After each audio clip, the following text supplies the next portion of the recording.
Señor, en este momento te pedimos que Señor, a mí que me purifique, Señor, Señor, que tengas misericordia de mí, Señor.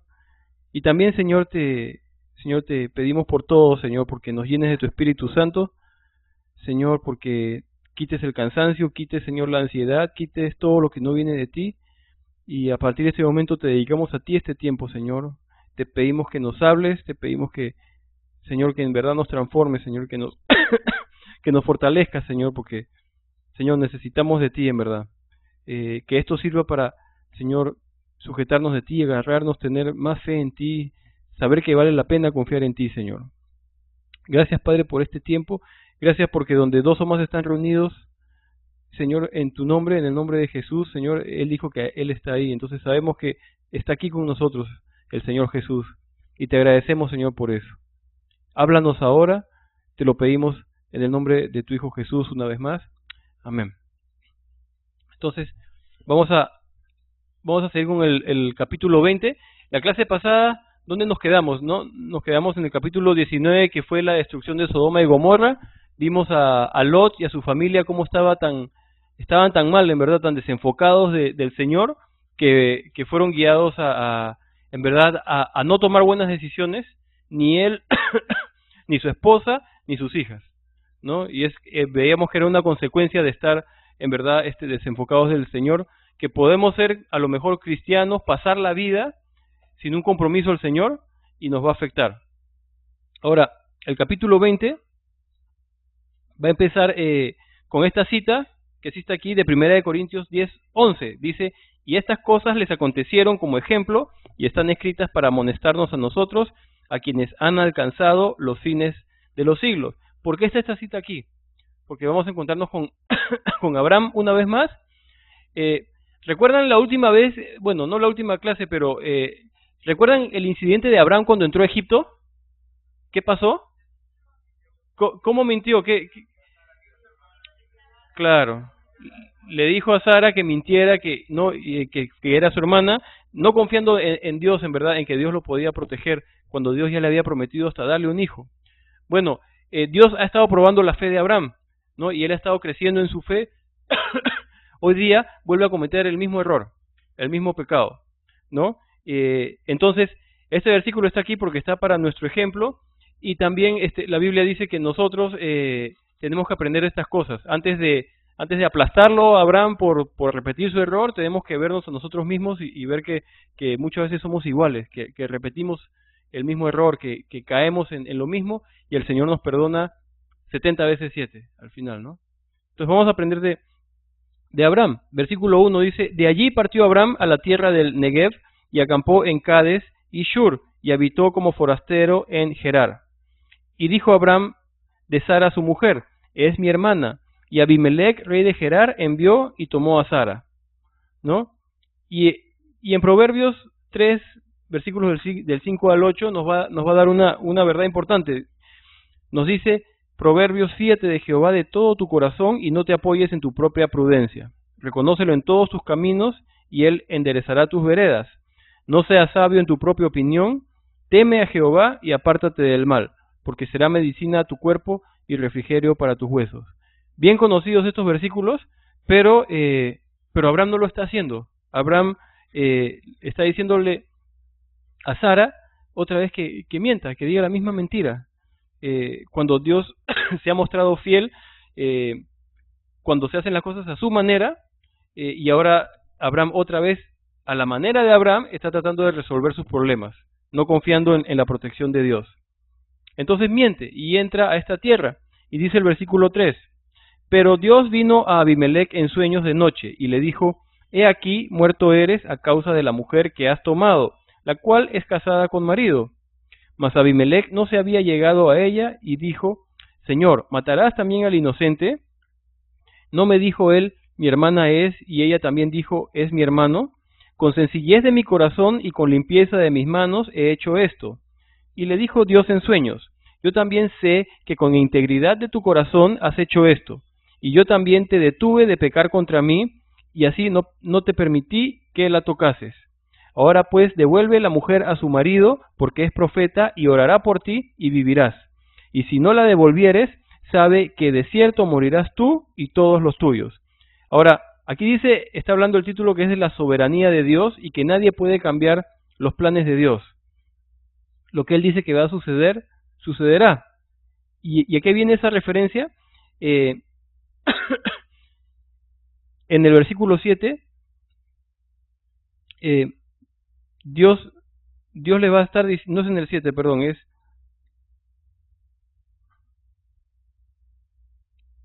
en el 6.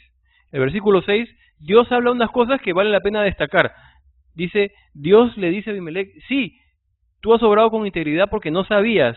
Entonces, ¿quién lo detuvo a Abimelech de pecar? Dios mismo, ¿no? Y Dios no le permitió que la tocase. De Sara iban a ser Isaac y el pueblo de Israel, ¿no? Y el vientre de Sara tenía que mantenerse puro para eso. Entonces esto, si ella lo hubieran tocado, hubiera, vamos a decir, hubiera cambiado los planes, ¿no es cierto? Pero a Dios nadie le cambia los planes. Dios ya lo tenía todo, Dios ya lo sabe todo. Y por eso viene este comentario de la soberanía de Dios. A Dios nadie le puede cambiar los planes. Y lo que Él dice que va a suceder, sucederá. Entonces estamos todos protegidos bajo la soberanía de Dios. A Dios no se le escapa nada de las manos, nada lo sorprende, nada de nuestras vidas, nada de lo bueno ni de lo malo que pase. Y podemos descansar en Él, en su soberanía. Es muy bueno pensar que cuando recibimos al Señor, ¿no?, a Jesús como Señor y Salvador, Él nos perdonó todos nuestros pecados. Pero no solamente nos perdonó los pecados pasados, sino nos perdona los pecados presentes. Y también ha perdonado todos nuestros pecados futuros. Porque Dios ya lo sabe todo. Dios ya sabe cómo va a acabar nuestras vidas. Entonces Dios empieza a obrar en nosotros y podemos en verdad descansar en esa soberanía. Apunten Proverbios 21:1 también, ¿no? Yo lo voy a leer. Proverbios 21:1 dice: como los repartimientos de las aguas, así está el corazón del rey en mano de Jehová. A todo lo que quiere lo inclina. Dice ese proverbio que Dios es el que inclina y mueve los corazones de los reyes. Es Dios. Los reyes, la gente en autoridad, se piensan muy poderosos y al final Dios es el que los está usando, ¿no? En Romanos también, en Romanos 13, versículo 1, nos dice también el Señor, ¿no? Sométase toda persona a las autoridades superiores, porque no hay autoridad sino de parte de Dios. Miren, y las que hay, por Dios han sido establecidas. Y las que hay. No dice que las buenas son por Dios, dice que todas, ¿no? Entonces, Dios sabe lo que va a hacer cada rey. Dios dirige los pasos de cada rey. Y recuerden, en esta época, por lo menos en este país, ¿no?, electoral, estamos llamados a orar por nuestros gobernantes, ¿no? Entonces, aquí vemos cómo Dios usa a paganos y a impíos para bendecir a sus hijos. Vamos a ver eso en estos versículos. Y apunten Isaías 49:22, que hace referencia a los impíos bendiciendo a los creyentes. Isaías 49:22. ¿Por qué está ese versículo ahí? Miren lo que sucedió en versículo 8. Entonces Abimelech se levantó de mañana y llamó a todos sus siervos y dijo todas estas palabras en los oídos de ellos, y temieron los hombres en gran manera. Después llamó Abimelech a Abraham y le dijo: ¿qué nos has hecho? ¿En qué pequé yo contra ti, que has atraído sobre mí y sobre mi reino tan grande pecado? Lo que no debiste hacer, has hecho conmigo. Dijo también Abimelech a Abraham: ¿qué pensabas para que hicieses esto? Y Abraham respondió: porque dije para mí, ciertamente no hay temor de Dios en este lugar, y me matarán por causa de mi mujer. Y a la verdad también es mi hermana, hija de mi padre, mas no hija de mi madre, y la tomé por mujer. Vemos que Sara era media hermana de Abraham, ¿no?, hija de su padre, mas no de su madre. Y cuando Dios me hizo salir errante de la casa de mi padre, yo le dije: esta es la merced que tú harás conmigo, que en todos los lugares a donde lleguemos, digas de mí, mi hermano es. Y aquí vamos a ver un muy mal testimonio. Estamos viendo a un no creyente corrigiendo a un creyente, ¿no? Alguien que no tiene una relación con Dios, corrigiendo a un creyente. Y es un muy mal testimonio cuando eso pasa, ¿no? Tendría que ser al revés. Nosotros no estamos, no solo para corregir, sino para, para hacer luz. Y cuando un creyente actúa de mala manera, bueno, lo que va a suceder en el mundo, también lo que sucede muchas veces, es que somos señalados con el dedo. Ah, mira, este es cristiano, y mira lo que está haciendo, ¿no? Y es cristiano, ¿no? Salen esas cosas, es muy, muy mal testimonio. Tenemos que, por amor al Señor, evitar esas cosas. Tenemos que guardar nuestra conducta, tenemos que estar en una relación con Dios real para poder caminar como Él nos pide, ¿no? Aquí vemos lo que está sucediendo. Proverbios 9:8, no lo voy a leer, pero habla de la reprensión, de la corrección. Habla acerca de cuando un necio es corregido, en verdad lo toma por afrenta, lo toma mal. Pero cuando un sabio es corregido, acepta la corrección y se hace más sabio, ¿no? Gálatas 6:1 también nos va a decir acerca de los que son espirituales. Ese versículo lo vamos a leer. Dice en Gálatas 6:1: Hermano, si alguno fuere sorprendido en alguna falta, vosotros que sois espirituales, restauradle con espíritu de mansedumbre, considerándote a ti mismo, no sea que tú también seas tentado. Eso es hablando de la corrección entre creyentes, ¿no? Porque estamos llamados a corregirnos unos a otros. Pero, ¿cómo nos corregimos? ¿Cómo tiene que ser? Hermanos, si alguno fuere sorprendido en alguna falta, vosotros que sois espirituales, restauradle con espíritu de mansedumbre, considerándote a ti mismo, no sea que tú también seas tentado. Está diciendo, si somos espirituales de verdad, vamos a corregir con espíritu de mansedumbre, en amor, ¿no? Y sabiendo que nosotros no somos mejores al hermano que ha caído, porque mañana, Dios no quiera, nos puede pasar a nosotros. Todos somos débiles, todos somos dependientes de Dios cada día. Cada mañana que nos levantamos, empieza la lucha de nuevo entre la carne y el espíritu. Y tenemos que ponernos la armadura otra vez y seguir para adelante, ¿no? Entonces ninguno está libre de caer. No tenemos derecho a señalar al otro hermano, mira cómo cayó, ¿no? Nosotros no somos mejores. Estamos todos en el mismo barco. El Señor nos ve a todos iguales, ¿no?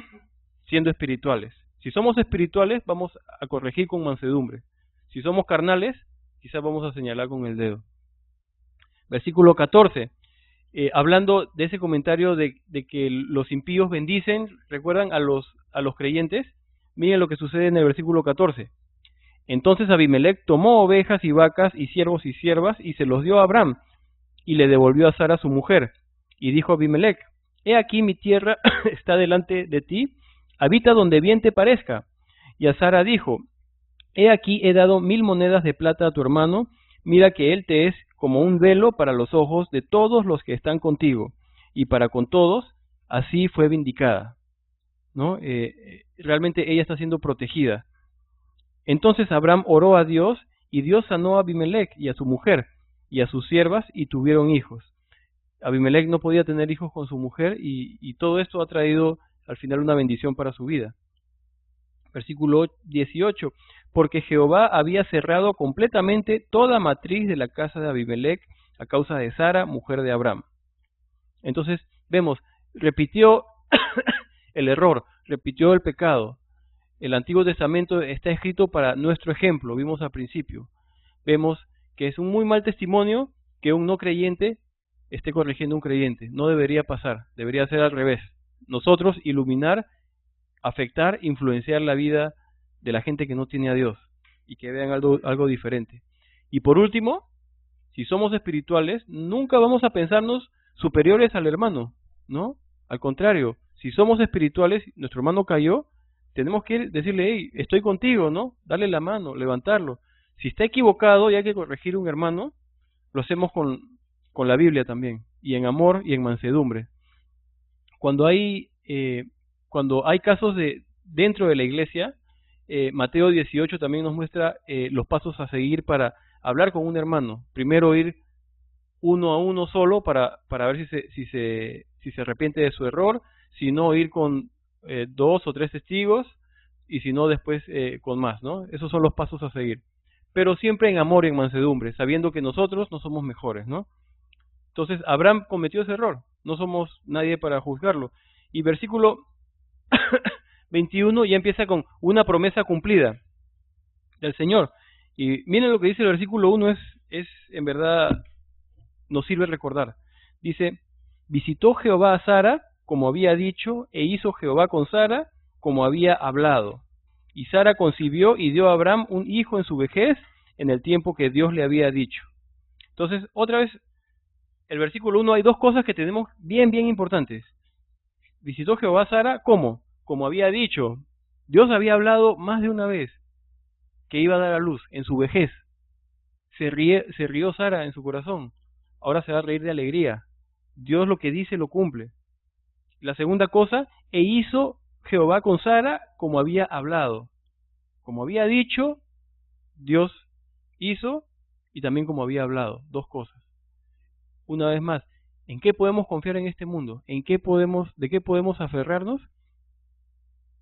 Tenemos la Biblia, la palabra de Dios, que es la única verdad, y no hay más, y no hay nada más. Dios lo que Él ha dicho que va a hacer, lo va a hacer. Tenemos promesas en su palabra, y esto tiene que darnos mucho ánimo.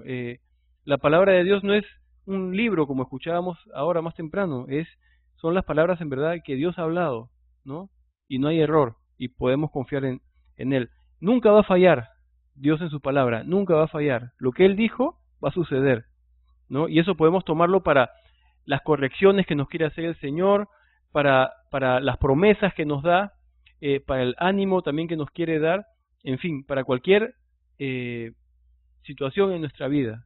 Lo que Dios dijo, así es, y así lo va a hacer. Y Sara concibió en su vejez, y dio a Abraham un hijo en su vejez, en el tiempo que Dios le había dicho, y llamó a Abraham el nombre de su hijo que le nació, que le dio a luz, Sara, Isaac. Y circuncidó a Abraham a su hijo Isaac de 8 días, como Dios le había mandado. Y era Abraham de 100 años cuando nació Isaac su hijo, 100 años. Entonces dijo Sara, Dios me ha hecho reír, y cualquiera que lo oyere se reirá conmigo. ¿Recuerdan que se había reído antes Sara? Como imposible, ¿no? ¿Cómo puede ser? Si ya no puedo dar a luz, ahora se ríe de gozo. Y Dios llama las cosas que no son como que son. En verdad, Dios tuvo que esperar hasta que la matriz de Sara muriera, hasta que el cuerpo también de Abraham no pudiera engendrar, como vamos a ver en Hebreos, su cuerpo ya estaba como muerto. Y es ahí cuando Dios puede obrar en lo sobrenatural y en verdad bendecirlos. Ellos habían querido ayudar en la carne con Agar, y justamente nace Ismael por medio de esa ayuda, ¿no? Entre comillas. Dios tiene que mostrarles que Él es el Todopoderoso, ¿no? Que Él es el Shaddai, y es en este momento, y el Señor trae risa y trae gozo a la vida de Sara y de Abraham. Versículo 7, y añadió, ¿quién dijera a Abraham que Sara habría de dar de mamar a hijos? Pues le he dado un hijo en su vejez. Dios cumplió su palabra, dice aquí, y su tiempo es perfecto. Es un poco de lo que hemos estado hablando, ¿no? Dios cumplió su palabra, pero la cumplió a su tiempo. La segunda línea es importante, su tiempo es perfecto, no es a nuestro tiempo, ¿no? Y hemos estado viendo en estas semanas mucho la importancia acerca de esperar. ¿Recuerdan? Noé esperó, Abraham tuvo que esperar, Sara debería haber esperado, ¿no? Y hay consecuencias por salirse de la voluntad y del tiempo de Dios. Su tiempo es perfecto. Una cosa como cristianos que tenemos que aprender es a esperar en Él. Es bien importante. Apunten Gálatas 4, versículos 4 al 5. Lo tengo aquí y se los voy a leer. Dice, versículo 4, pero cuando vino el cumplimiento del tiempo, Dios envió a su Hijo, nacido de mujer y nacido bajo la ley, para que redimiese a los que estaban bajo la ley, a fin de que recibiésemos la adopción de hijos.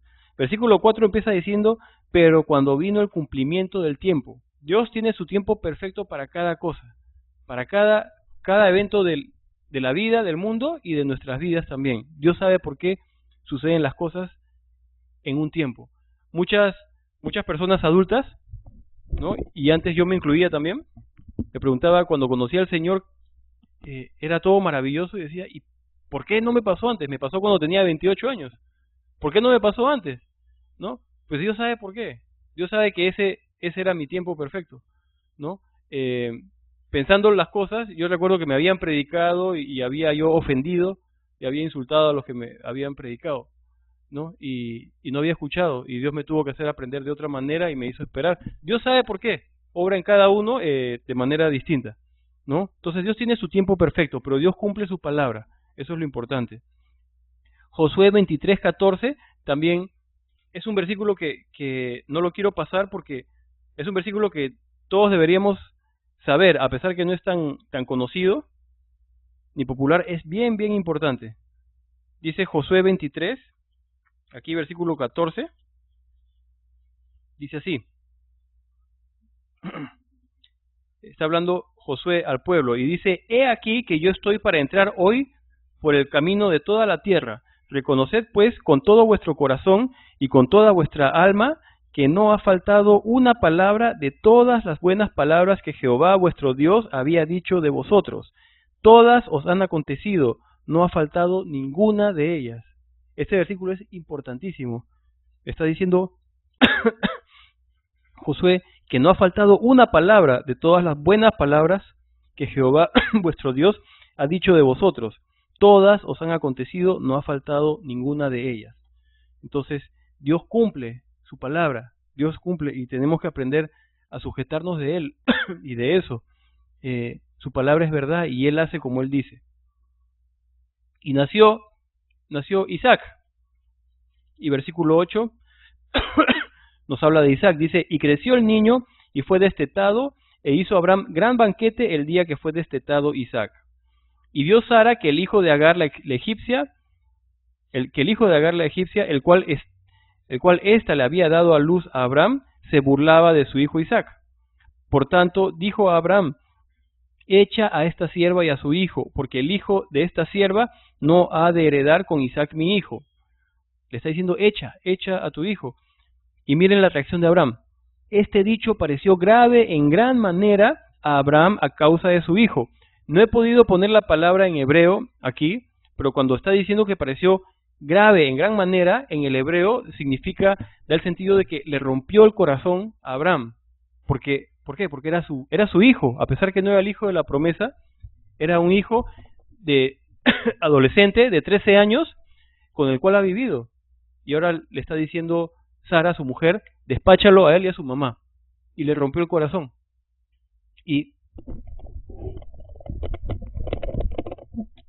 qué se aprende de eso? Una vez más, es una consecuencia de la ayuda, entre comillas, que Abraham y Sara le dieron pues a Dios, ¿no es cierto? Que a Dios nadie lo ayuda, en verdad. Pero por haber hecho algo fuera de la voluntad de Dios, hubieron consecuencias. Y ya vimos la semana pasada, hasta la formación del pueblo árabe, ¿no? Que sale de Isaac. Bueno, ahora el corazón del padre de Abraham es roto, ¿no? Y otra vez, si recuerdan, ya Agar había sido despachada, ¿recuerdan? Y ahora están cometiendo el mismo error. En vez de guiarla a Dios, en vez de buscar una solución basada en Dios, consultando al Señor, simplemente Sara dice: despáchalo. Y Abraham, bueno, va a tener que hacerlo. Sembraron en la carne, si recuerdan, Agar e Ismael representan la carne. Gálatas 6:8 nos dice: porque el que siembra para su carne, de la carne segará corrupción, mas el que siembra para el espíritu, del espíritu segará vida eterna. Entonces va a pasar, si vamos a segar de la carne, va a haber consecuencias, que creo nos van a romper el corazón más de una vez también. Y si sembramos del espíritu, vamos a segar de ahí para vida eterna. Es distinto. Entonces, mucho ojo, una vez más, ¿a dónde estamos segando? ¿Qué estamos alimentando? ¿A qué estamos más inclinados? Ahora, ¿nuestra carne o nuestro espíritu? ¿No? Tener cuidado. El mundo nos jala la carne. Todos estamos luchando todos los días. Pero tenemos que buscar a Dios y correr a Dios. Y Él siempre va a estar ahí. Para no cegar de la carne. Entonces, versículo 12. Dios le contesta a Abraham y dice, entonces dijo Dios a Abraham, no te parezca grave a causa del muchacho y de tu sierva, en todo lo que te dijere Sara, oye su voz, porque en Isaac te será llamada descendencia. Y también del hijo de la sierva haré una nación, porque es tu descendiente. Entonces Abraham se levantó muy de mañana y tomó pan y un odre de agua y lo dio a Agar, poniéndolo sobre su hombro, y le entregó el muchacho y la despidió. Y ella salió y anduvo errante por el desierto de Beerseba. Entonces, dos cosas. Primero, Dios le dice, haz caso a Sara. Dios ama a Isaac, ama a Ismael y ama a Agar, y Él va a cuidar de ellos. Dios no los va a desproteger. Pero el hijo de la promesa es Isaac. Entonces, igual, termina diciendo en el versículo 12, que haga de acuerdo a lo que Sara ha dicho, porque en Isaac te será llamada descendencia. En otras palabras, Ismael sale del camino, se va a otra tierra, no va a heredar esta tierra tampoco que ha sido prometida a Isaac y a sus descendientes, pero Dios lo va a cuidar, ¿no? ¿Y por qué lo va a cuidar? El versículo 13 lo dice, y también del hijo de la sierva haré una nación, porque es tu descendiente. Dios es tan fiel que incluso en el error y el pecado que cometieron, ¿no?, con Agar, Dios está siendo fiel. Entonces tenemos que ver que Dios en verdad es fiel, pero tenemos que ver a la vez que Dios sí es fiel y misericordioso, incluso de nuestras fallas, errores y pecados, pero a la vez eso no nos libra de las consecuencias de nuestros pecados.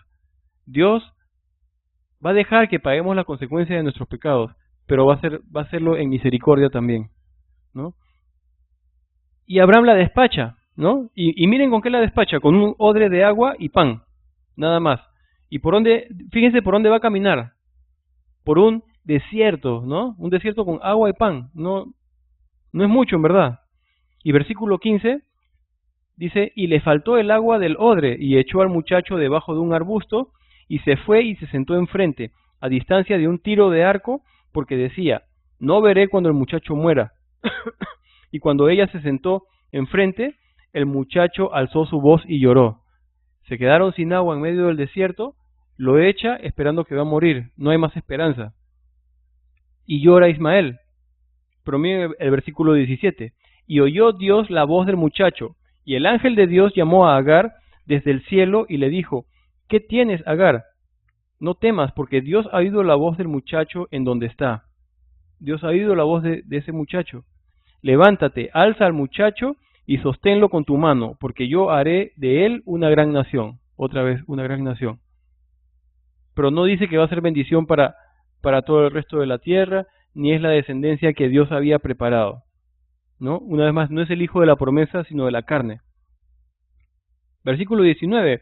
Entonces Dios le abrió los ojos y vio una fuente de agua, y fue y llenó el odre de agua y dio de beber al muchacho, ¿no? Cuando parecía que no había esperanza, encontraron agua. Y Dios estaba con el muchacho y creció y habitó en el desierto y fue tirador de arco, ¿no? El muchacho no solo vivió, sino creció, ya tiene la promesa de Dios que va a ser una gran nación. Versículo 21 dice, y habitó en el desierto de Parán, y su madre le tomó mujer de la tierra de Egipto.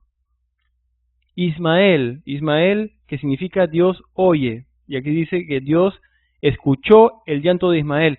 Si tienen en sus Biblias ahí en este capítulo, lean el versículo 17 una vez más, ¿no? ¿Y qué dice el versículo 17?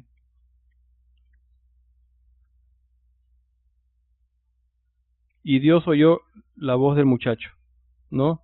Entonces Dios escuchó, ¿no? Y por eso el nombre del muchacho, Ismael, Dios oye, Dios escuchó su llanto y Dios no los desamparó. Y ahora, acabando ese incidente, en este capítulo vamos a ver otra cosa. Vamos a regresar a Abraham y un trato que tiene con Abimelech. Y vamos a ver qué sucede aquí. Dice el versículo 22, aconteció en aquel mismo tiempo que habló Abimelech y Ficol, príncipe de su ejército, a Abraham diciendo, Dios está contigo en todo cuanto haces, le dice Abimelech. ¿Recuerdan? A pesar de su mentira, ¿no? Dios, Abimelech reconoce, le dice, Abraham, tú eres un hombre de Dios, Dios está contigo, ¿no? Y ahí aprendemos algo nosotros, que si estás en comunión con Dios, la gente lo va a notar, la gente se va a dar cuenta. Dice también el Nuevo Testamento que somos epístolas abiertas, somos cartas abiertas nosotros, la gente nos está leyendo y la gente nos está viendo. Entonces, podemos hablar muchas veces, sí, soy cristiano y aleluya y gloria a Dios, y no hay nada de malo, pero, hey, ¿qué estás mostrando en tu vida? ¿Estás mostrando en verdad, no? ¿Estás mostrando al Señor? ¿Estás mostrando el carácter de Jesucristo? ¿O qué estás mostrando? ¿No? Es muy fácil hablar, pero si estamos caminando con el Señor, obedeciéndolo, haciendo su voluntad, la gente lo va a ver, ¿no? Y ya sea que a la gente le asombre y le atraiga, o ya sea que la gente diga, uy, este es un religioso, no quiero saber nada, solo lee su Biblia. Como sea, vamos a llamar la atención, ¿no? Entonces, Pablo también en 2 de Corintios habla de que llevamos el aroma de Cristo, para bien o para mal, ya sea para que la gente se acerque o se aleje, el aroma de Cristo. Ahora, eso es algo espiritual, ¿no? Nosotros no vamos a pensar en lo físico ahorita, pero ¿qué aroma tenemos? ¿No? ¿Qué aroma tenemos? No en lo físico, ¿no? Pero ¿qué aroma estamos emitiendo, en verdad? ¿Estamos dejando la fragancia de Cristo o qué? ¿No? A estas horas del día dice que es mejor no preguntar. Pero en serio, en un sentido espiritual, ¿qué aroma estamos dando, no? En verdad. La gente está viendo. Y una cosa importante de esto es que, de alguna manera, el Señor Jesús dijo que el mundo es nuestro, vamos a decir entre comillas, nuestro juez. El Señor dijo que por esto, o en esto, el mundo sabrá que son mis discípulos. Es decir, que el mundo va a decir, ¿en qué? En que os amáis unos a otros. De alguna manera, el mundo está juzgando y está viendo eso. Y está diciendo, wow, mira, ¿no? ¿Por qué contesta así? ¿Por qué ama así? ¿Por qué no pelea? ¿Qué pasa? ¿No? O va a decir, mira, está hablando como cristiano y mira lo que hizo, ¿no? Entonces, ¿qué aroma estamos dando? Aquí hay un testimonio de Abraham que, a pesar de su mentira, era un hombre de Dios. Y en Hechos 4:13 también es un versículo que apunta en la referencia que, que habla de eso también. Habla de Pedro y Juan, que estaban hablando con una gran elocuencia, y dicen, ¿y por qué hablan así si son pescadores? Y después dice este versículo, y reconocieron que habían andado con Jesús. Y cuando reconocieron que habían andado con Jesús, se dieron cuenta que eso era lo que los distinguía. ¿Van a reconocer eso de nosotros también?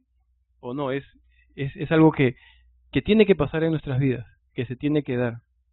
Entonces, bueno, Abimelech reconoce que Abraham es un hombre de Dios, y versículo 23 dice, ahora pues, júrame aquí por Dios, que no faltarás a mí, ni a mi hijo, ni a mi nieto, sino que conforme a la bondad que yo hice contigo, harás tú conmigo, y con la tierra en donde has morado. Está diciendo, este es un hombre de Dios, no me quiero meter con él, voy a hacer un pacto con él, porque para estar bien, para no tener problemas. Y respondió Abraham, yo juraré. Y Abraham reconvino a Abimelech a causa de un pozo de agua que los siervos de Abimelech le habían quitado. Y respondió Abimelech, no sé quién haya hecho esto, ni tampoco tú me lo hiciste saber, ni yo lo he oído hasta hoy. Y tomó Abraham ovejas y vacas y dio a Abimelech, e hicieron ambos pacto. Está aprovechando este momento Abraham para resolver un problema, algo que no estaba resuelto, algo no muy grave, pero había un pozo que pertenecía a Abraham y, y había sido tomado por los siervos de Abimelech. Entonces está diciendo, sí, y tenemos un problema con esto, ¿no? Vamos a hablarlo y vamos a resolverlo, y llegan a una resolución, ¿no? Entonces nos muestra también, esa es parte también de andar en equidad y en integridad, ¿no? Resolver cualquier cosa que queden ahí. Y Abraham lo está haciendo aquí, ¿no? Entonces, versículo 28, bueno, Abraham va a recibir el pozo y va a haber un juramento en el versículo 28.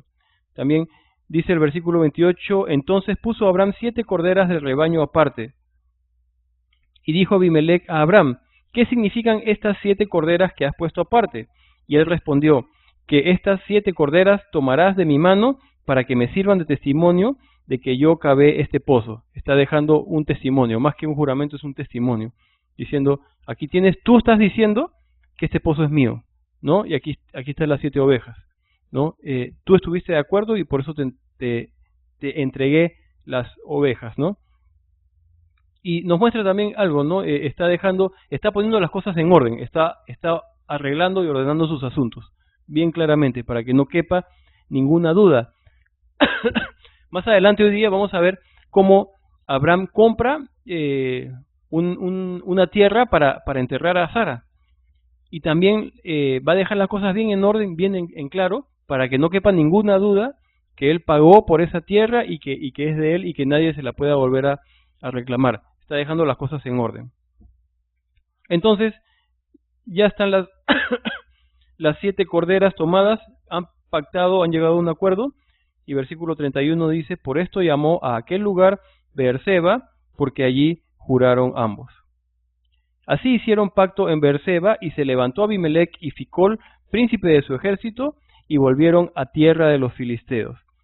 Hablaron con Abraham, juramento, solución del problema con el pozo, están en paz y siguen adelante, ¿no?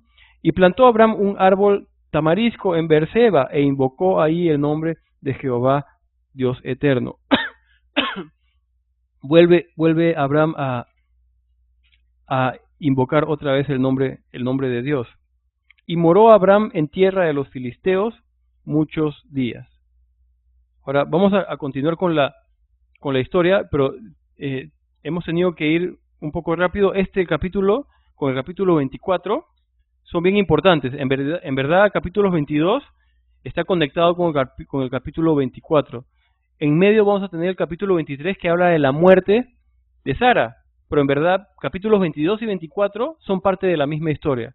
Aquí es donde hay bastantes apuntes y comentarios que lamentablemente voy a tener que pasar rápido. Entonces, después se pueden apuntar o después se los consigo yo. Vamos a ver qué es mejor. Los puedo imprimir, pero estamos bien de tiempo en realidad, pero vamos a ver cómo vamos. Es que hay bastante. Vamos a ver cómo vamos. Capítulo 22 de Génesis. ¿Qué sucede? ¿Qué sucede en el capítulo 22? Porque es importante. Es la prueba de Abraham. Abraham tiene que entregar a su hijo, ¿no? Entre capítulos 21 y 22, que hizo Abraham pacto con Abimelech, han pasado entre 30 y 35 años, ¿no? En Éxodo 34, 14.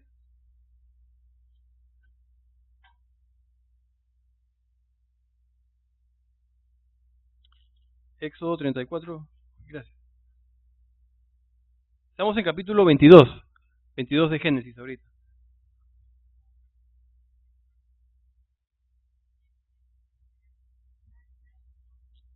21 y 22. Ahí está. Entre capítulos 21 y 22, 35 años.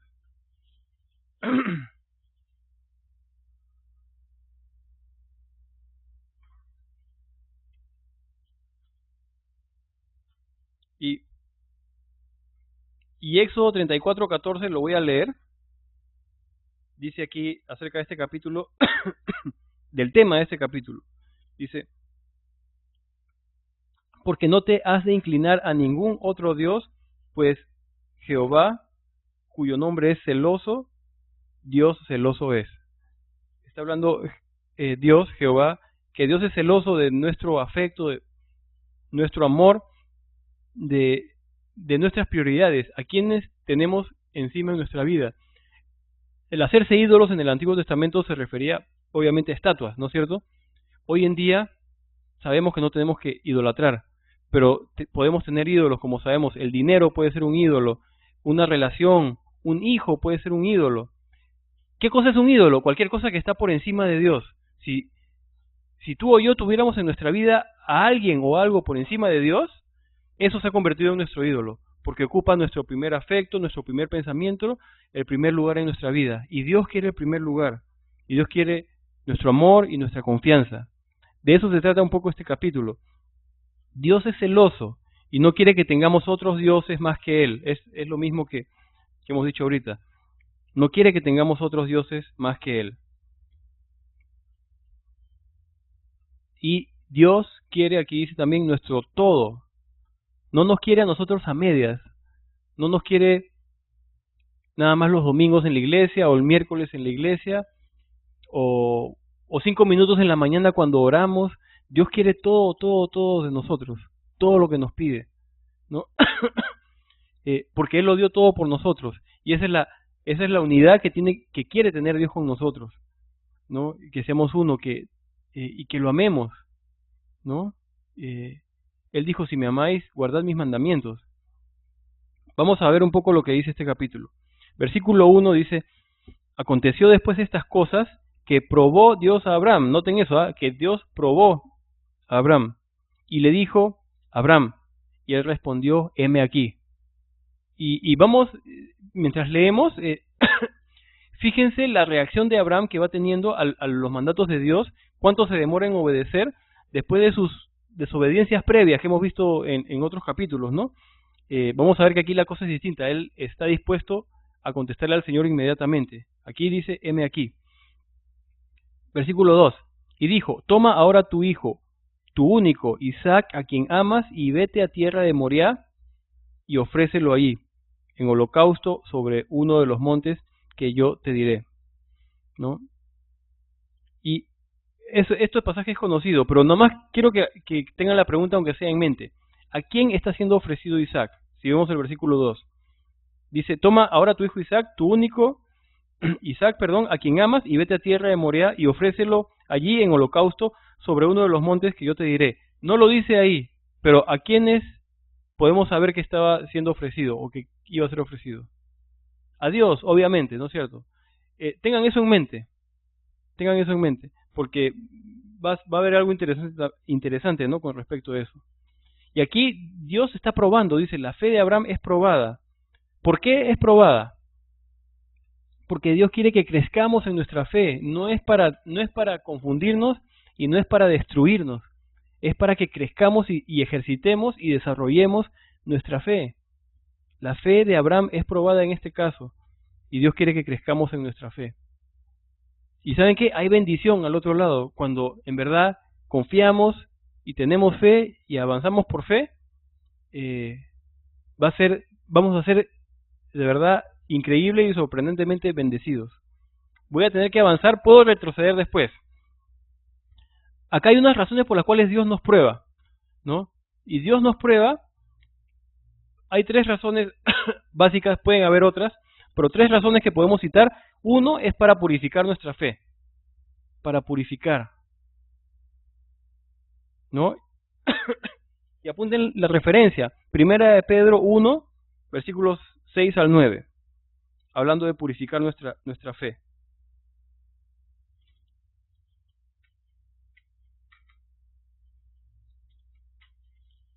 Primera de Pedro 1, versículos 6 al 9, miren lo que dice aquí Pedro, en lo cual vosotros os alegráis, aunque ahora por un poco de tiempo, si es necesario, tendráis que ser afligidos en diversas pruebas. Otra vez la palabra pruebas. Para que sometida a prueba vuestra fe, y noten esto, mucho más preciosa que el oro, el cual, aunque perecedero, se prueba con fuego, sea hallada en alabanza, gloria y honra cuando sea manifestado Jesucristo, a quien amáis sin haberle visto, en quien creyendo, aunque ahora no lo veáis, os alegráis con gozo inefable y glorioso, obteniendo el fin de vuestra fe, que es la salvación de vuestras almas.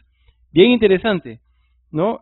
Aunque tengamos que pasar ahora por ser afligidos, dice, en diversas pruebas, versículo 7 es la clave, para que sometida a prueba vuestra fe, que es mucho más preciosa que el oro, nuestra fe es más preciosa que el oro, el cual aunque perecedero se prueba con fuego, sea hallada en alabanza, gloria y honra cuando sea manifestado Jesucristo. Nuestra fe es lo más precioso que podemos darle a Dios, nuestra confianza en Él. Lo demás, podemos hablar, es bien fácil hablar, pero si nuestra confianza, nuestro amor está depositado en Dios, eso es lo único que cuenta, y eso es lo que Él espera. Nuestra fe para Dios, dice este versículo 7, es más preciosa que el oro, más preciosa que el oro. ¿Qué tan precioso es el oro para nosotros? Con nuestros ojos, preciosísimo, carísimo, de gran valor. Para Dios nuestra fe es lo principal. Entonces, una razón por la que somos probados para purificar nuestra fe. Número 2, para perfeccionar nuestro carácter.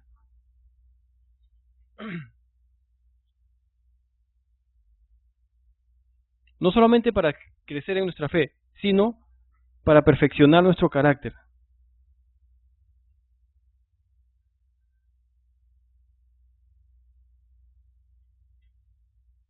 Y miren lo que dice Santiago 1, versículos 2 al 4. Dice, hermanos míos, tened por sumo gozo cuando no haya ninguna prueba. No dice eso, claro. Dice, tened por sumo gozo cuando os halléis en diversas pruebas. ¿Eso cómo se entiende, no? Gozosos con pruebas. ¿Por qué? Aquí dice, sabiendo que la prueba de vuestra fe produce paciencia. Va a producir paciencia la fe. Mas tenga la paciencia su obra completa para que seáis perfectos y cabales sin que os falte cosa alguna. A veces pedimos paciencia, Señor, dame paciencia. Y el Señor nos va a mandar pruebas, ¿no? Y vamos a crecer en nuestra paciencia, ¿no? No es de nuestra manera, nuestro método, pero es lo que Dios usa. Aquí lo usa para perfeccionar nuestro carácter. Si nos falta paciencia, muy posiblemente por eso estamos recibiendo pruebas. Dios lo está usando para bien. Número 3, ¿por qué Dios nos prueba? Para producir esperanza en nuestras vidas. Para producir esperanza en nuestras vidas. Y la cita es de Romanos 5, versículos 3 al 5. Romanos 5, versículos 3 al 5.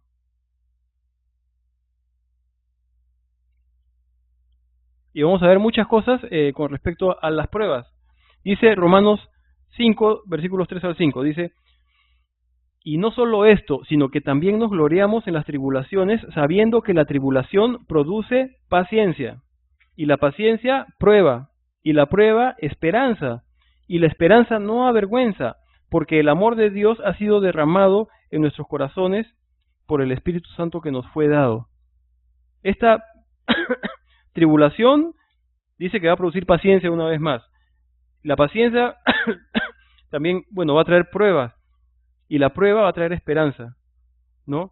Entonces, el Señor usa esto para que crezcamos en nuestra fe y la prueba también nos da esperanza. Romanos 5, versículos 3 al 5. Y Abraham se encuentra en esta disyuntiva. Dios le está diciendo, sacrifica a tu propio hijo. Versículo 3. Y Abraham se levantó muy de mañana y enalbardó su asno y tomó consigo 2 siervos suyos y a Isaac su hijo y cortó leña para el holocausto y se levantó y fue al lugar que Dios le dijo. Por eso les decía, tengan en cuenta cuánto se demora ahora Abraham en contestar al llamado de Dios. ¿No? ¿Está dudando? No duda.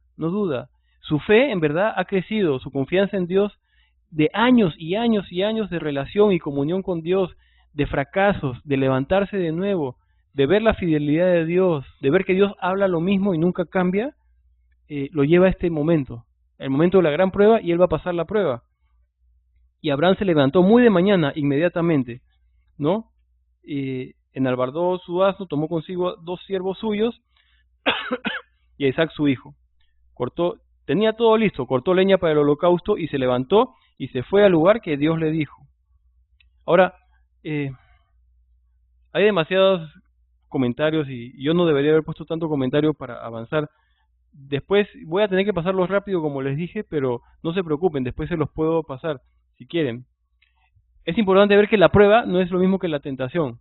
Prueba no es tentación. Y es algo que quizás sabemos, pero que vale la pena verlo una vez más. Hemos visto según la Biblia que las pruebas vienen de Dios y tienen un propósito, dicen aquí, que es la madurez y el desarrollo de nuestra fe. Son para nuestro bien, no son para nuestro mal. Qué raro, ¿no? Ver las pruebas de esa manera. Son para nuestro bien. Y número 3 dice aquí que son para edificarnos, no son para confundirnos ni apartarnos del Señor. Entonces, vienen de Dios, tienen un propósito, que es la madurez y el desarrollo, son para nuestro bien, y para edificarnos y no para confundirnos.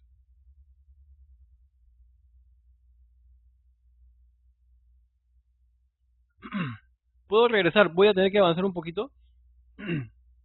Vamos a contrastarlo o compararlo con la tentación.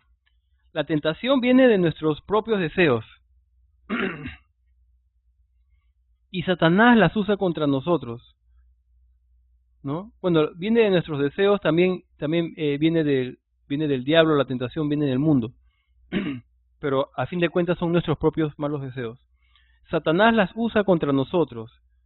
¿Cuál es el propósito? Es para quebrantarnos. Y no es para edificarnos. Nunca la tentación es para edificarnos. Están diseñadas para hacernos fracasar y no para hacernos crecer.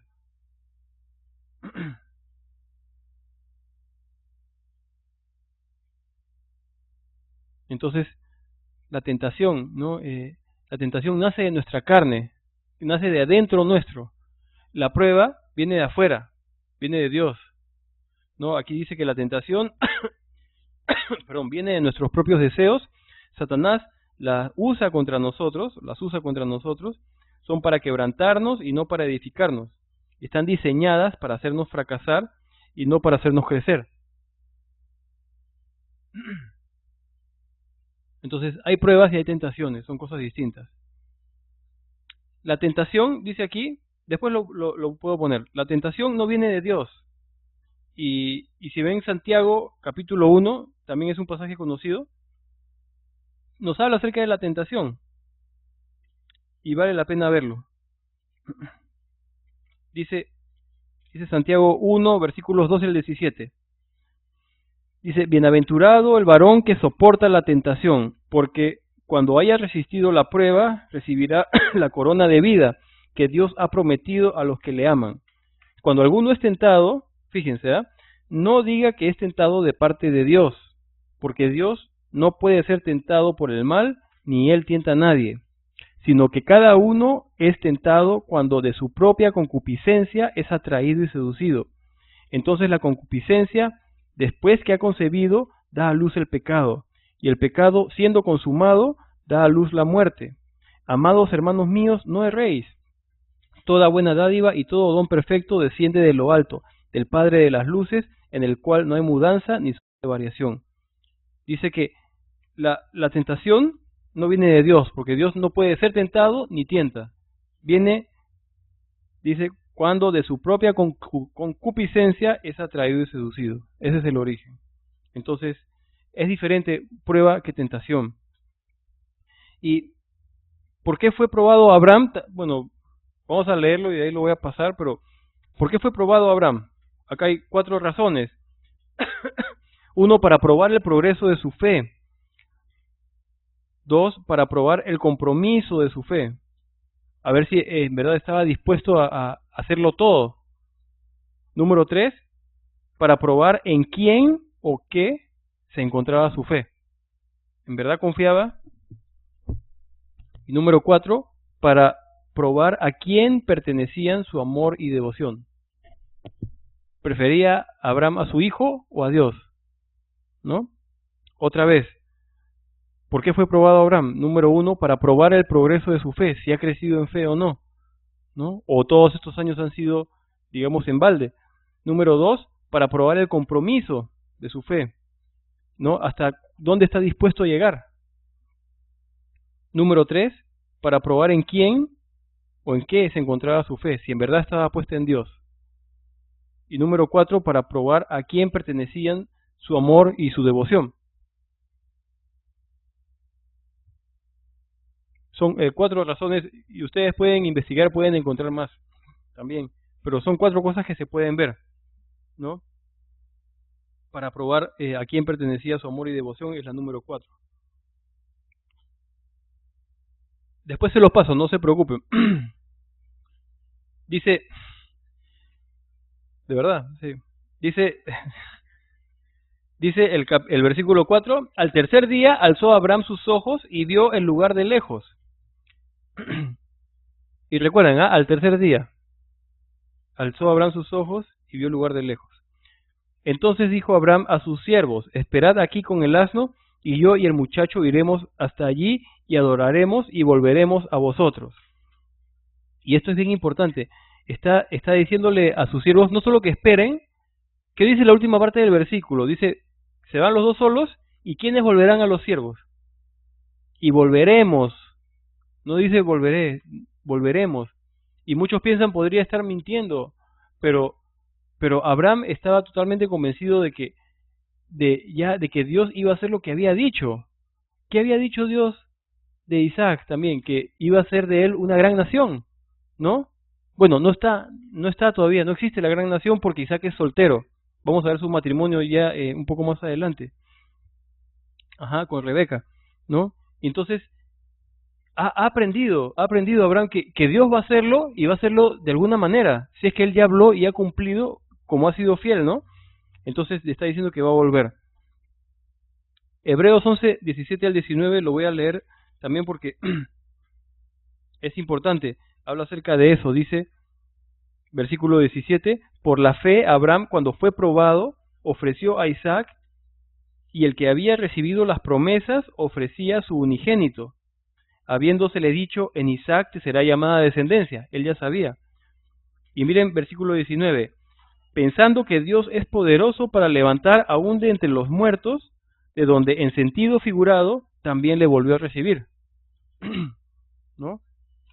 Abraham pensó, Dios me ha prometido hacer una familia y descendencia de mi hijo, y me está pidiendo esto, y no sé cómo lo voy a hacer, ¿no? Y en sentido figurado, en su corazón, Isaac estaba muerto por esos 3 días de camino, ¿no?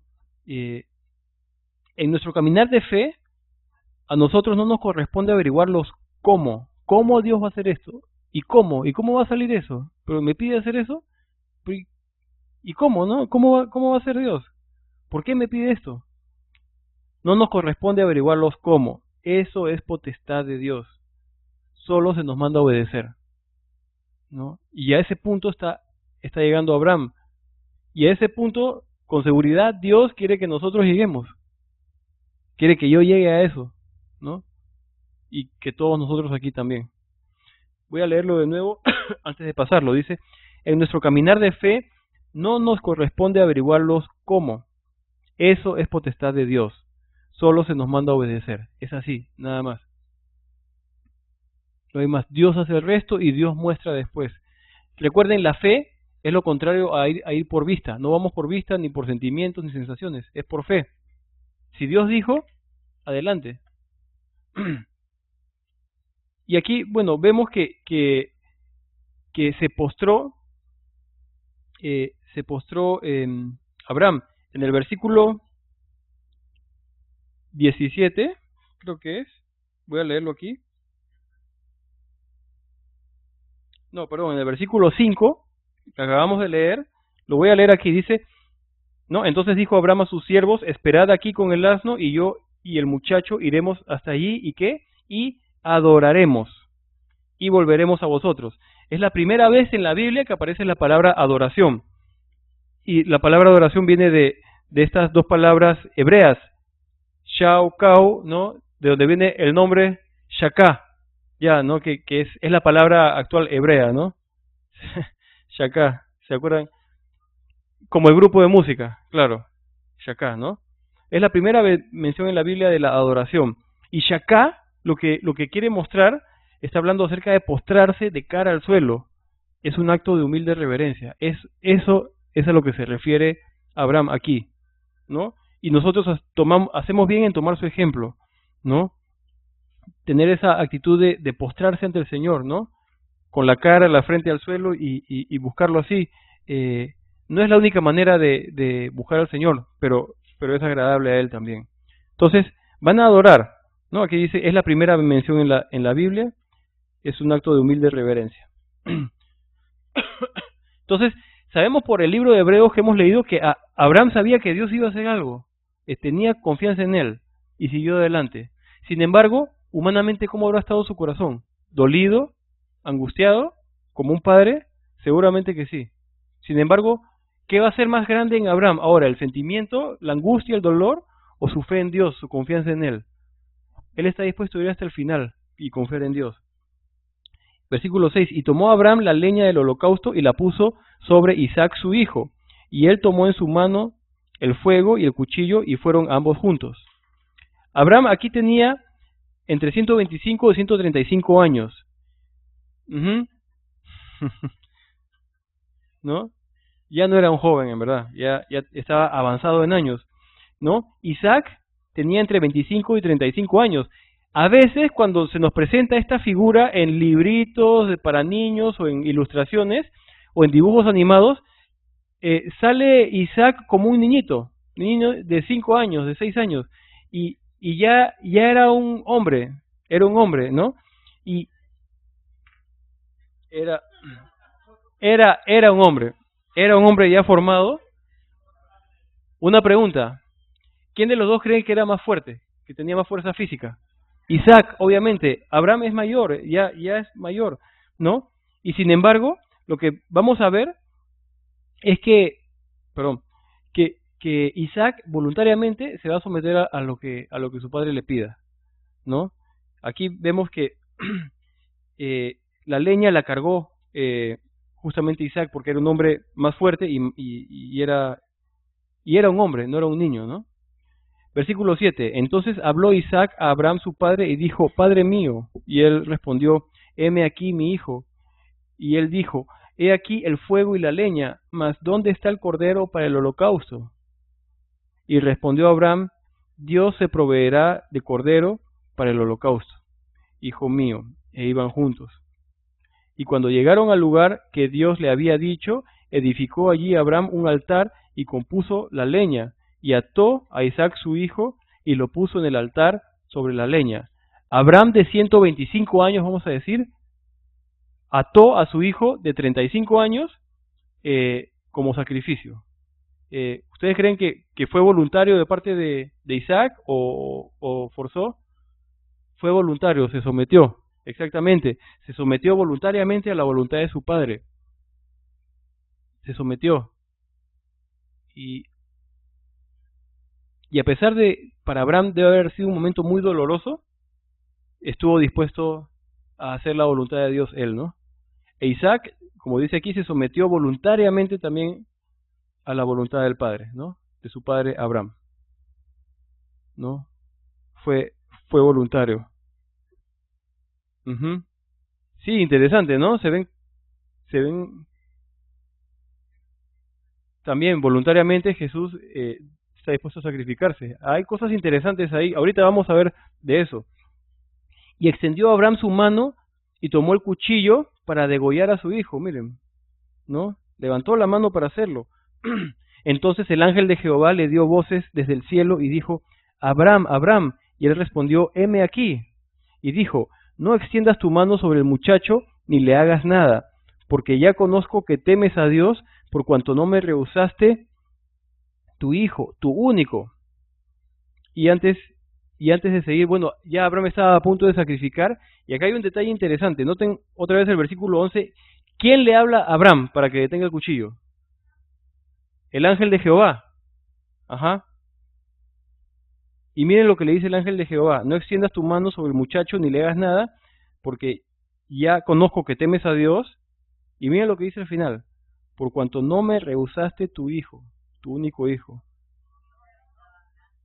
Está hablando de Dios, temes a Dios, pero está diciendo, ajá, el ángel de Jehová, sí, ¿cómo podemos a un ángel, cómo puede un ángel decir eso? No es, el ángel de Jehová es Jesús en ese caso, porque está hablando de Dios y está diciendo no me lo rehusaste a mí, tampoco.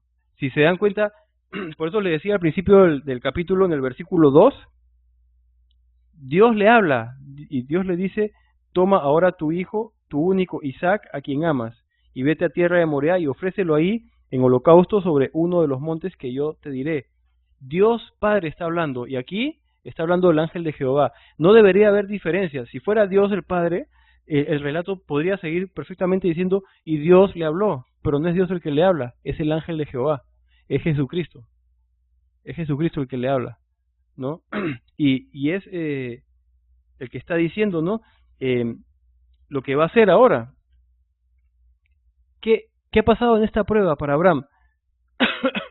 Se ve que Dios es el número uno en su vida, ¿no? Y que no hay nada ni nadie más, no hay otros dioses, no hay nada más. Su confianza en Dios es total, a ese punto llegó. sin importar el costo, como dice acá. El costo era muy, muy alto. Sacrificar a tu único hijo. Dice aquí, Dios es el número uno en su vida, ¿no? Y nada ni nadie más. No por lo que habló, sino por lo que hizo, estuvo dispuesto a hacer, sin importar el costo, un gran costo, ¿no? Entonces, y recuerden que en este capítulo hemos visto, lo hemos pasado rápido, que Dios llama a Isaac tu único hijo, ¿no? A pesar de la existencia de Ismael, porque no lo reconoce como en la línea del Mesías. Él es el hijo de la promesa, Isaac es el hijo de la promesa. y aquí en verdad la fe de Abraham ha sido probada y en verdad ha pasado la prueba. Juan 8:29 dice así: porque el que me envió conmigo está, no me ha dejado solo el Padre. Miren lo que dice el Señor Jesús: porque yo hago siempre lo que le agrada, yo hago siempre lo que le agrada, ¿no? Y aquí está Abraham llegando a este punto, ¿no? Una prueba de fe, nuestra obediencia, si estamos dispuestos a confiar en el Señor. Y si estamos confiados, Él va a abrir puertas, Él nos va a proveer, Él nos va a cuidar, Él va a hacer por nosotros lo que nosotros no podemos hacer por nosotros mismos. Entonces, Él mostró esta obediencia y mostró fe, y la fe también agrada a Dios, como decíamos, es lo único que le podemos dar al Señor, no podemos darle nada más que nuestra confianza. miren lo que también sucedió con el Señor Jesús en el huerto de Getsemaní, antes de ir a la cruz. Padre, si es posible, pase de mí esta copa, ¿no? Porque no la quería, en Lucas 22:42, pero noten la segunda parte: pero no se haga mi voluntad, sino la tuya. Entonces, ¿en qué consiste la fe? Al final, no es solo en creer, ¿no? Tenemos que estar dispuestos a caminar y a dar pasos basados en lo que creemos, porque si no, dice todo el libro de Santiago, nuestra fe es vana, es muerta, ¿no? La fe no es algo que se habla nomás, tenemos que en verdad ponerla, ejercitarla, ponerla en práctica. Entonces, Isaac ha sido salvado, y dice en el versículo 13: entonces alzó a Abraham sus ojos y miró, y he aquí a sus espaldas un carnero trabado en un zarzal por sus cuernos. Y fue Abraham y tomó el carnero y lo ofreció en holocausto en lugar de su hijo. Y llamó a Abraham el nombre de aquel lugar: Jehová proveerá. Por tanto se dice hoy: en el monte de Jehová será provisto. Jehová proveerá, Jehová Jireh. Se escribe Jireh y se puede pronunciar Jireh como el hebreo. Dios proveerá. Y Dios proveyó el sacrificio, el sustituto, ¿no? Y al dedicarnos a Él, dice aquí, enfocarnos y obedecerlo completamente a Él, Dios proveerá abundantemente. Dios es fiel, Dios no ha cambiado. Nuestro Dios, vale la pena recordar, es el Dios de Abraham, el mismo. Y hace lo mismo por sus hijos el día de hoy. Él es fiel, así como fue fiel con Abraham. Su manera de ser no ha cambiado, por eso digo que hace lo mismo, Dios es el mismo. Dice otra vez, ¿no? Jehová proveerá, y Él proveyó. Es Jehová Jireh. Al dedicarnos a Él, enfocarnos y obedecerlo completamente a Él, Dios proveerá abundantemente. Dios proveerá abundantemente.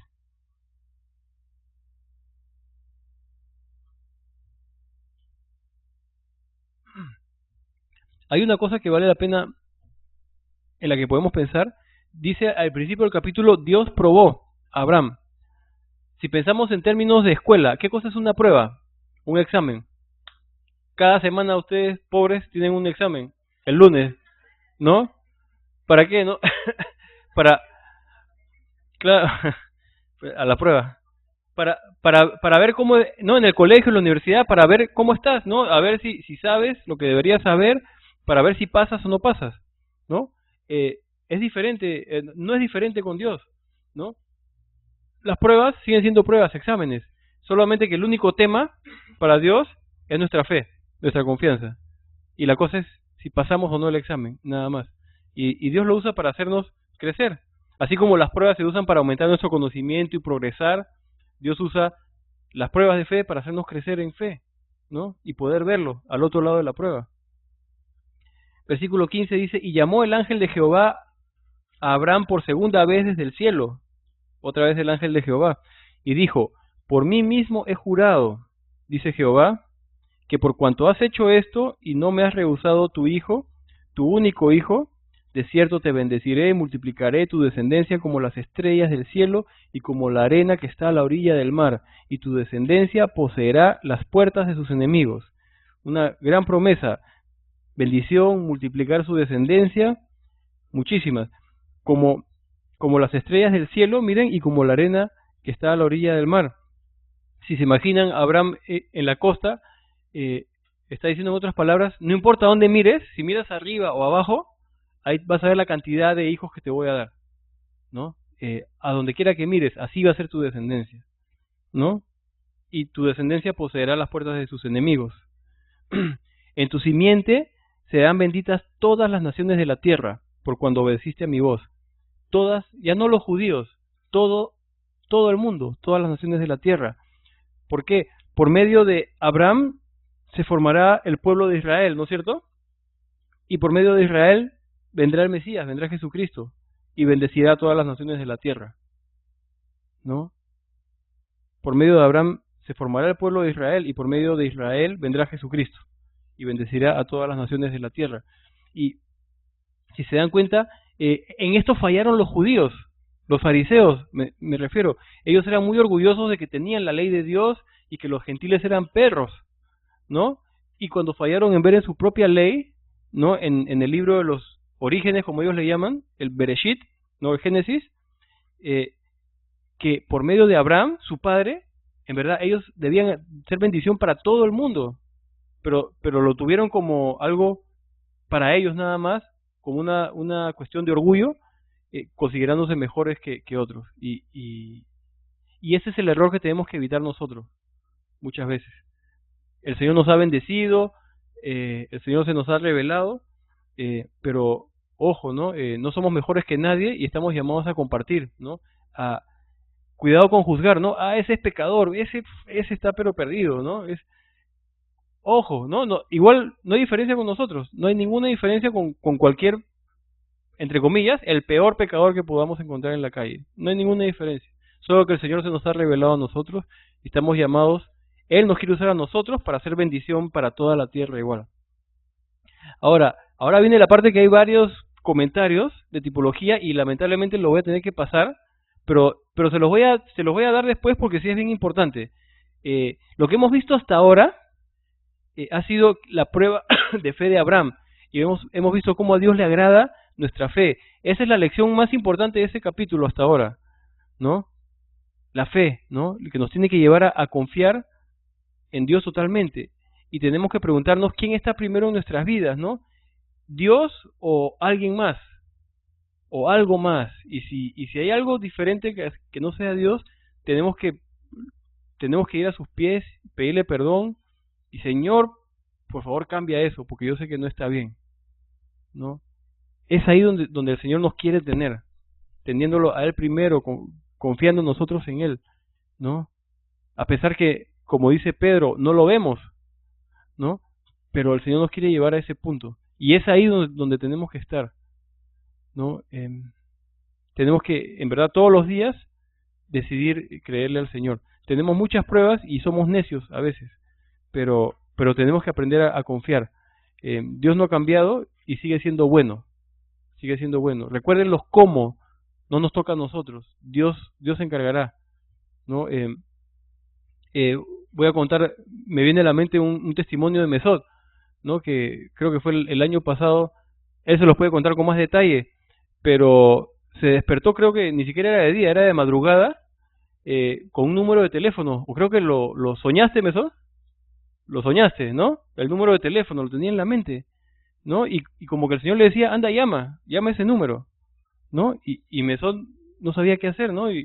Y póngase en su lugar, ¿qué van a pensar si estoy loco?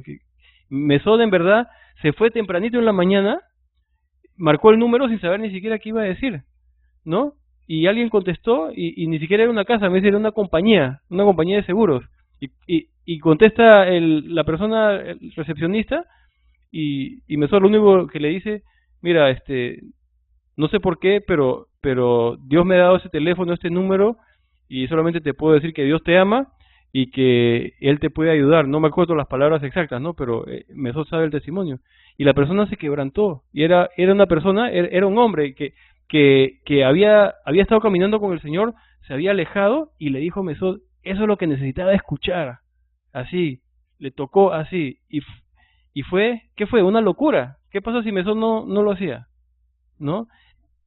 Claro, claro. Sí, no, o mañana. Y no, y es, a veces como el Señor es ya, ahorita, ¿no? Y no nos corresponde a nosotros decir cuál es no, ¿por qué, Señor? ¿Y cómo va a hacer esto? ¿Y qué? Dios sabe y Dios nos quiere usar, ¿no? Entonces vale la pena confiar en Él. Nos va a mandar a hacer cosas locas muchas veces, o que no entendemos, pero va a ser una bendición. Y el resultado de hacer eso, como en el caso de Mesod, y el de muchos otros también de nosotros, va a ser que nuestra fe, nuestra confianza va a crecer en Él, ¿no? Entonces, dejémonos usar por Dios, creámosle, confiemos en Él. Él sabe lo que está haciendo. Nosotros quizás no sabemos, pero Él sí sabe. Entonces, la fe, ¿no? Esa fe que nos pide el Señor, esa confianza en Él. Y ahora, esa es la principal lección de ese capítulo. Ahora, entre los capítulos 22 y 24, perdón, 22 y 24 nada más, ya se ve lo que es la tipología. Una tipología, vamos a ver tipos de Dios el Padre, de Jesucristo en este sacrificio. Se los voy a leer y después voy a, si no, retrocederlo, pero en este capítulo 22, Abraham es un tipo de Dios el Padre. ¿Por qué? Dice aquí, entregó a su hijo en sacrificio, estuvo dispuesto. Nos muestra eso, ¿no? Y también dice aquí que no hubo sustituto para Jesucristo. Él fue nuestro único sustituto, ¿cierto? Abraham, un tipo de Dios el Padre. Isaac, un tipo del Señor Jesús. Es Dios Hijo, ¿no? Un hombre joven, ¿no? Entre 25 y 35 años. Hay cristianos que piensan, y eso es imposible de comprobar, que Isaac tenía 33 años. Pero no se puede saber, es una especulación, ¿no? Pero era un hombre joven, ¿no? Su nacimiento fue un milagro de Dios, ¿no? El nacimiento de Isaac, ¿no es cierto? Ya sus padres eran muy mayores, no podían tener hijos, y fue un milagro. El nacimiento de Jesús fue un milagro también, del Espíritu Santo, igual. Tanto Isaac como el Señor Jesús entregaron sus vidas voluntariamente, como veíamos antes, cuando tenían el poder para escapar, ¿no? Isaac podría haber huido, el Señor Jesús podría haber huido también, ¿no? Si ustedes tienen la oportunidad de ver fotos del monte de los Olivos, Getsemaní, es un monte no muy alto, donde estaba Getsemaní. El Señor estaba en una parte alta en el monte, al otro lado venía el desierto, venía ya la parte desértica, y aparentemente, como me han explicado, el Señor incluso ha visto subir a los soldados que los iban a atrapar, ¿no? Y él simplemente podría haber cruzado el monte, irse al desierto y perderse en la noche, ¿no? Pero no, se quedó para dar su vida por nosotros, ¿no? Entonces, Isaac es un tipo de Jesús. Después lo vamos a ver de nuevo. Otra tipología, Monte Moriah, nombre del actual Jerusalén, el monte donde fueron a hacer sacrificio, donde iba a ser sacrificado Isaac. Y se cree que es el mismo monte en el cual Jesucristo fue crucificado. De hecho, muchos pastores enseñan que el monte Moriah es el monte Gólgota. Es lo que se enseña muchas veces, ¿no? El mismo monte es lo que se cree. Nombre del actual Jerusalén. Voy a seguir con la siguiente. Recuerden, Abraham con los dos siervos e Isaac caminaron por ¿cuántos días? 3 días. Viaje de 3 días. Y como leímos en Hebreos 11, para Abraham ya estaba muerto Isaac, en su corazón ya estaba muerto, ¿no? Y Jesucristo estuvo muerto 3 días en la tumba. ¿no? Es bien interesante, ¿no? Esas tipologías que nos deja la Biblia, ¿no? Un viaje de 3 días, ¿no? En esos 3 días Isaac ya estaba muerto en el corazón de Abraham y Jesucristo también estuvo 3 días en la tumba. No se preocupen, ahorita regreso ahí. Vamos a seguir. Otra tipología es la leña, ¿no? La madera. ¿Quién cargó la madera hasta el monte Moriah para el sacrificio? No Abraham, dice Isaac, ¿no es cierto? ¿Y quién cargó también en la cruz sobre sus espaldas? Fue Jesucristo, ¿no? Ambos cargaron la madera, ¿no? La madera, la leña puesta en la espalda de Isaac y también en la espalda del Señor Jesús.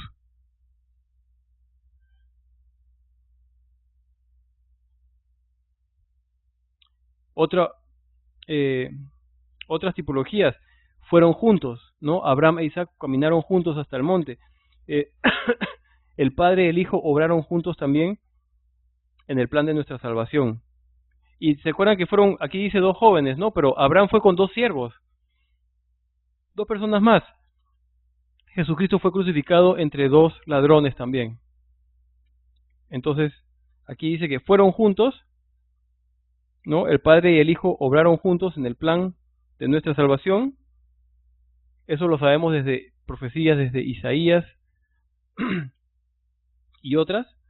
Y también con 2 jóvenes o 2 siervos. Y Jesucristo fue crucificado entre 2 ladrones. Entre 2 ladrones. Ahora,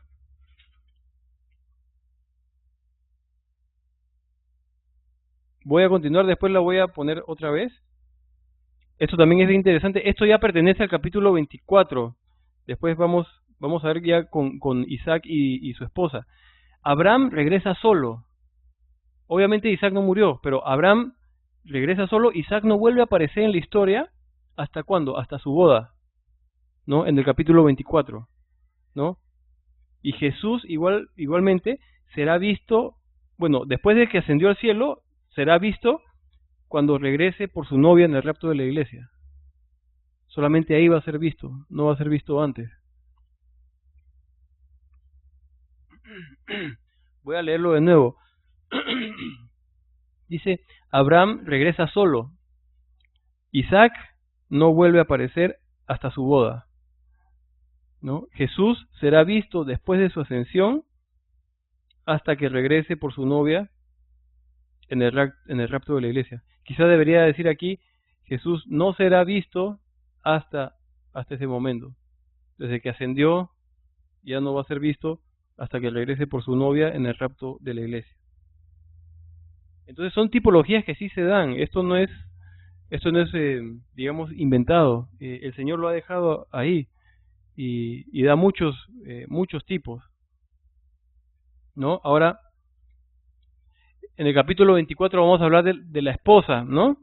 De la esposa de Isaac. Rebeca representa a la iglesia, ¿no? Y vamos a ver que Rebeca no es parte de la familia, no es parte de la familia directa, digamos, ¿no? De Dios. Rebeca no es parte de la familia de Abraham, pero se vuelve parte de su familia a través de su matrimonio con Isaac. Ahí se vuelve familia. Igual, para nosotros, los gentiles nos unimos a la vida verdadera que es Jesucristo por medio del matrimonio con Jesús. Somos la novia de Cristo. No pertenecíamos y hemos sido injertados, ¿no? Es igual que Rebeca. No pertenecía, pero por su matrimonio se volvió novia y pertenece ahora. Nosotros tampoco pertenecíamos al pueblo de Dios. Dios nos ha hecho pueblos. Somos la novia de Cristo. Es igual. Son tipologías que, en verdad, yo no quería poner ya muchas cosas por tiempo, pero es necesario. Este capítulo sí era necesario, ¿no? Pero si no lo tienen todo, después lo podemos ver. Hay, de verdad, si no también tiene que escribir muy rápido y todo, ¿no? Ahorita. Miren, Sara representa a Israel también. La boda de Isaac no se lleva a cabo hasta la muerte de Sara en el capítulo 23. No se preocupen, en el capítulo 23 no hay mucho que escribir, ¿verdad? Y en el 24 tampoco, porque todo está acá, casi todo. Solo unas cosas más. Pero Sara representa a Israel, es otra tipología, porque la boda de Isaac no se lleva a cabo hasta la muerte de Sara. Igual, los gentiles fueron incluidos en la familia de Dios después que Israel fue desechado temporalmente, porque Dios va a volver a obrar en Israel. ¿No? Entonces, Sara representa a Israel.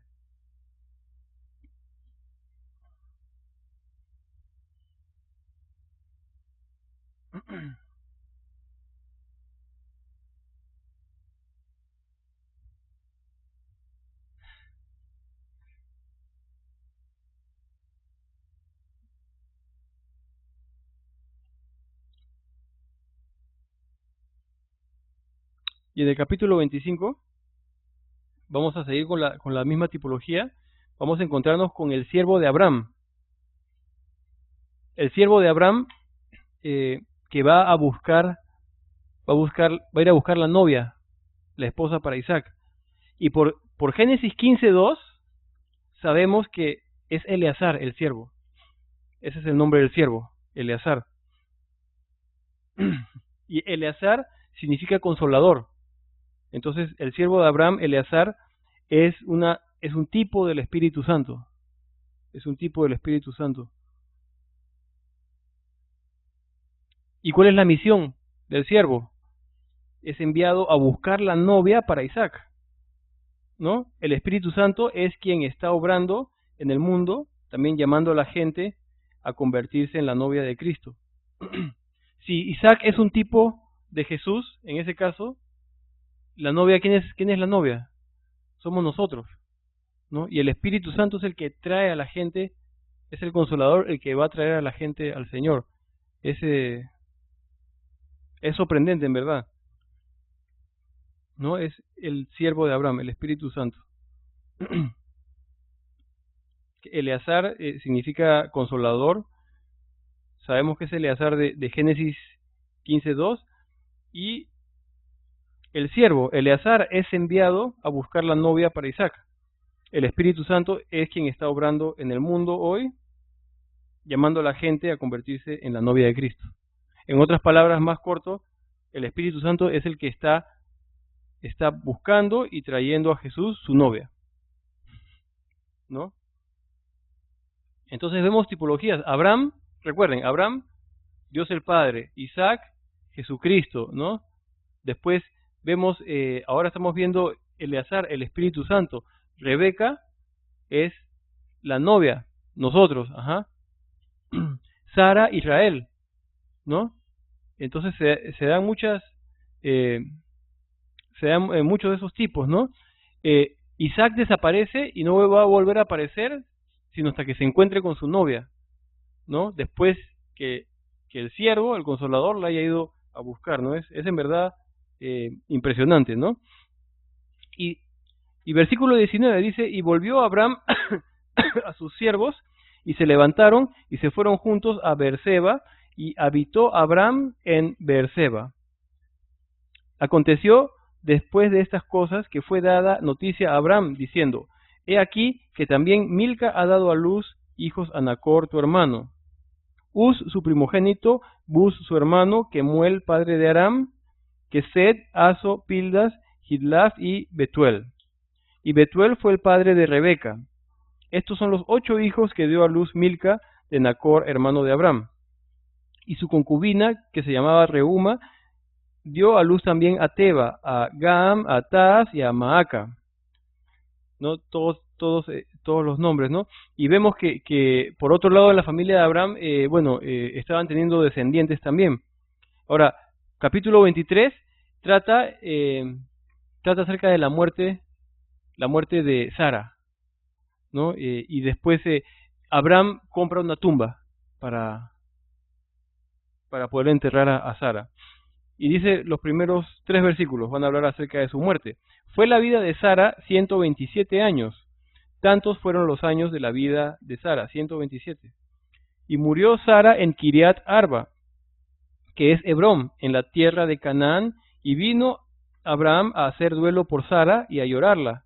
Y se levantó Abraham de delante de su muerta y habló a los hijos de Ed, diciendo, y antes de continuar, vemos que muere Sara de 127 años, y también hay varias cosas. Ella muere en la tierra de Canaán, que era la tierra que Dios le había prometido a Israel. Ella muere en esa tierra, ¿no? Y vamos a ver que hizo duelo a Abraham, y en verdad lloró a Abraham por ella, ¿no?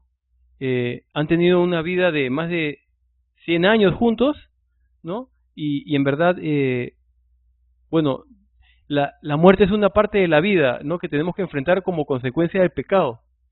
Y está bien llorar, ¿no? Pero para nosotros como cristianos también sabemos que el vivir es Cristo y el morir es ganancia.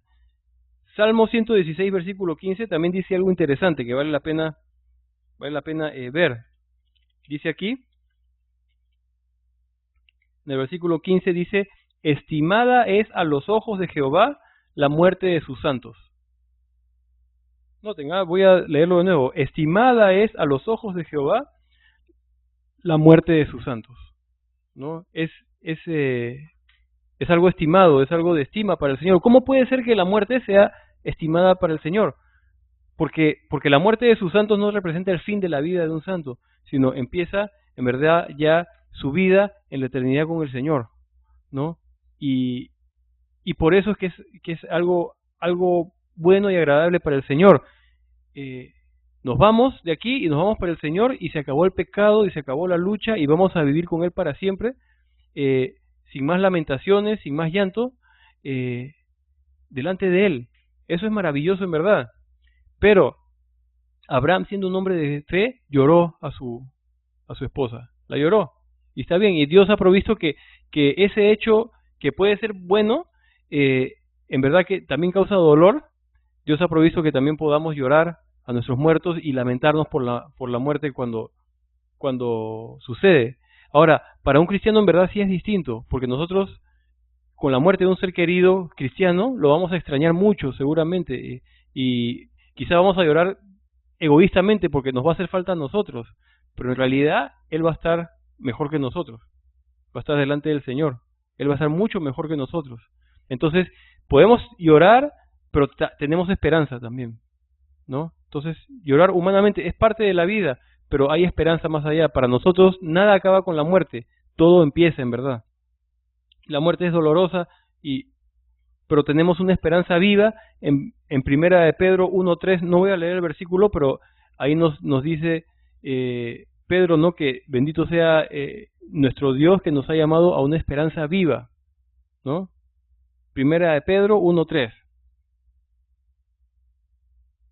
Hemos sido llamados a una esperanza viva, ¿no? Primera de Pedro 1:3. Y apunten Romanos también, Romanos 6:23. Ese versículo es bien conocido y bien importante con respecto a la muerte y a la vida. Porque ¿qué dice? Dice, porque la paga del pecado es muerte, es lo que merecemos, es la consecuencia. La muerte es consecuencia del pecado. Pero hay una continuación a ese versículo. Pero la dádiva de Dios es vida eterna en Cristo Jesús. Es vida eterna, es lo que nos espera. Entonces, sí, la paga del pecado es muerte y trae tristeza, trae dolor. Pero la dádiva de Dios es vida eterna. Y Sara es un ejemplo de esposa cristiana. Sara es un ejemplo de esposa cristiana. ¿Cómo podemos decir eso si Sara actuó tan carnalmente, ¿no? Le dio a su esclava para que tuviera un hijo, Abraham, con ella? ¿Sara fue perfecta? No, de ninguna manera, no fue perfecta. Pero sí fue una mujer que estuvo comprometida con su marido y sobre todo comprometida con Dios durante años y años, cientos de años. En Primera de Pedro 1:6, este versículo, este pasaje sí lo voy a leer. Y dice, Primera de Pedro 3:1-6, asimismo vosotras mujeres, estad sujetas a vuestros maridos, para que también los que no creen a la palabra sean ganados sin palabra por la conducta de sus esposas, considerando vuestra conducta casta y respetuosa. Vuestro atavío no sea el externo de peinados ostentosos, de adornos de oro o de vestidos lujosos, sino el interno, el del corazón, en el incorruptible ornato de un espíritu afable y apacible, que es de grande estima delante de Dios, porque así también se ataviaban en otro tiempo aquellas santas mujeres que esperaban en Dios, estando sujetas a sus maridos, como Sara obedecía a Abraham, llamándole Señor, de la cual vosotras habéis venido a ser hijas, si hacéis el bien sin temer ninguna amenaza. Es un ejemplo digno de imitar para las esposas, ¿no? ¿En qué sentido? Sara vivió 127 años de comunión con Dios y al lado de su esposo, ¿no? Y fue un compromiso total. Sí falló, pero hubo compromiso. Su compromiso hacia el Señor y por eso también hacia su esposo no fue dependiendo de las circunstancias, si las cosas iban bien o iban mal, fue hasta el final de su vida. Y en ese sentido, ella es una mujer digna, una esposa digna de destacar. 127 años de comunión con Dios, al lado de su esposo. Fue un compromiso total. ¿No? Un compromiso total. Y murió en Canaán, murió en la tierra prometida.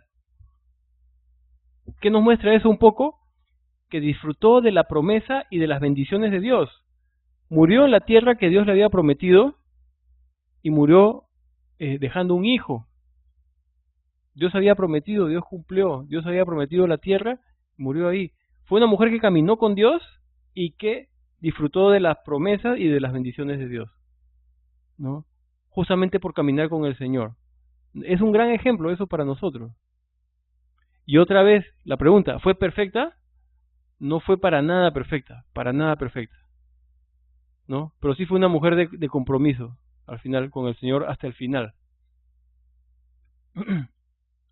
Y Abraham, esto ya lo hemos visto, Abraham lloró por ella y está bien llorar. Juan, apunten esta referencia, Juan 11:35, es el versículo más corto de la Biblia. Juan 11:35, Jesús lloró ante la muerte de Lázaro. Ante la muerte, el Señor se acongojó también. La muerte le trajo dolor. Y Abraham lloró por ella, y está bien llorar cuando hay que llorar, pero después que lloramos, también hay que levantarse y hay que seguir adelante, ¿no? Hablando de levantarse, ya en un ratito vamos a descansar. Sí, un poquito más, ya. Este versículo vale la pena también leerlo. Vale la pena soñar. No. No. No. Un momentito, ya paramos un ratito. Miren lo que dice Primera de Tesalonicenses 4, versículos 13 y 14. Tampoco queremos, hermanos, que ignoréis acerca de los que duermen, para que no os entristezcáis. ¿Qué cosa? Para que no os entristezcáis como los otros que no tienen esperanza. Porque si creemos que Jesús murió y resucitó, así también traerá Dios con Jesús a los que durmieron con él. Y hay un par de cosas que vale la pena ver aquí. Dice, Pablo no quiere que ignoremos acerca de los que duermen para que no nos entristezcamos como los que no tienen esperanza. Primero, que sí tenemos esperanza. Otra vez, no es la muerte y se acabó, no es la muerte y el infierno, todo empieza después de la muerte para nosotros, empieza una vida nueva con el Señor. Y la segunda cosa, 2 veces llama Pablo aquí a los que durmieron, no dice a los que murieron. Y si ustedes leen todo el Nuevo Testamento, cuando hay muerte de los santos, nunca se les llama murió, nunca se dice que murió, siempre durmieron. ¿Por qué? Porque no morimos, ¿no? Esteban igual, claro, no murió, durmió. Entonces, es igual, no morimos, dormimos y nos vamos con el Señor, ¿no? Entonces, es lo que dice ahí, los cristianos no morimos, sino dormimos.